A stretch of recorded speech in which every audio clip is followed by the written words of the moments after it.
Ano po ang pinagbabatayan natin sa loob ng Iglesia ni Cristo? Bakit tayo patuloy na nagpapatayo ng mga gusaling sambahan?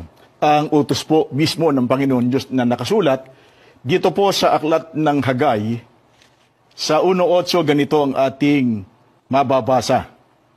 Magsiahon kayo sa bundok at magdala ng kahoy at magtayo kayo ng bahay.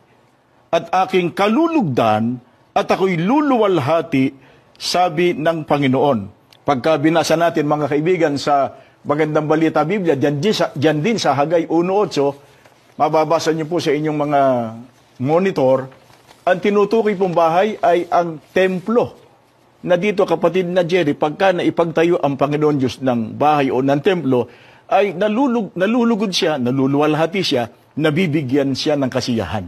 Sa panig naman, kapatid na Vic, nung mga sumasamba sa ating Panginoon Diyos, sa templo o gusaling sambahan, ano po ang isa sa mga biyaya na tinitiyak ng Biblia na tatamuhin po nila? Marahil, kapatid na Jerry, ay naalala pa ng ating mga taga-subaybay, yung binasa natin sa Biblia kanina, na ang sabi ron, diringgin ko anya ang mga dalangin gagawin dito ngayon at magpakilanman.